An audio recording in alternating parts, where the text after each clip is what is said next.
Mrs. Roberts had taught sixth grade English in my school for about 800 years. She was famous for cramming educational experiences into every spare minute. So, on the last day of school, while the other classes had parties or played out on the field, Mrs. Roberts' English class was busy sweating the final hours away on a surprise end-of-year essay. 3 wishes I'd like to fulfill over summer vacation.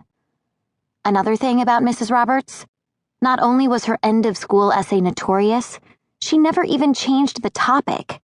So, though it was supposed to be a surprise assignment for the last day of school, really, every 6th grader with a normal IQ knew the question beforehand.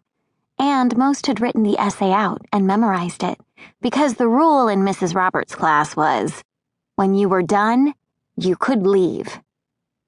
I had plenty of wishes for the summer after my 6th grade year, none of which I planned to share with Mrs. Roberts. So I wrote a fake essay for that last day, listing my wishes as 1. See all the movies headlined at the Ace Theater. 2. Learn to swim. 3. Visit Beth at summer camp. None of which I wanted to do, but I did have 3 real wishes.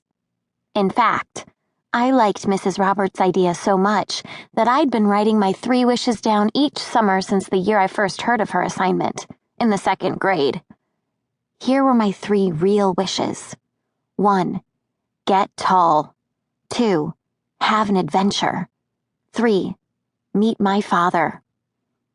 Of these 3 wishes, none had ever been fulfilled. And, being realistic, I realized they weren't going to be. First of all, I was short, and if Gran was any inclination, likely to stay that way. Combine that with my short hair and flat chest, and I looked more like an 8-year-old boy than an 11-year-old girl, and usually had to tell people my name, Annie, to make them realize the truth. But Gran says that happens when you're 11. And since I'm not pretty, but what people call plain, I didn't think just growing my hair long would help me. Anyway, the point is, growing tall wasn't a wish that was likely to come true. My second wish didn't hold much more hope of being fulfilled. Adventures were scarce in Sunshine, a small town of what Mrs. Roberts called some 2,000 souls, as if it were populated by ghosts. Its biggest employer was Enderfield, the state prison several miles from town. Its second biggest was the local department store, Ratchet's, which was 2 stories high and filled with what my friend Beth liked to call ancient style, since everything they showed there was at least 10 years out of date. During 6th grade, the only excitement I'd had was on the few nights I got to sleep over at Beth's house and watch The Iran Crisis, America Held Hostage, on ABC. We didn't have a TV at our house, or even a radio. The only reason we even had a telephone was because I paid our bills down at the post office, with cash Gran pulled out of various hiding places in the house. She didn't believe in dealing more than necessary with banks, which she said kept records on everybody and were nosy. So it was only by going to Beth's house that I knew those crazy Iranians had kept people hostage for 227 days by our second-to-last day of school, June 17th. I'd kept count right along with Mr. Koppel, and Beth liked to marvel at the way those numbers stuck in my head. Privately, though, I thought it had more to do with only getting to watch the show 3 times. Things like that stay with you when you don't see them too much.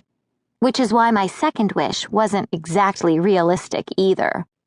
Since sitting on Beth's family room couch and waiting for Ted Koppel to come on was the closest I had come to excitement all year, I had little hope that the summer, with Beth away at camp, would hold much adventure. As for my third wish, I'm not even sure why I kept making it. But when you're in 2nd grade, you don't yet know the meaning of impossible. And since I liked that wish best of all, I couldn't bring myself to change it, even as I grew old enough to know better. I had no memories of my father, and not even a picture of him, since our house had no pictures.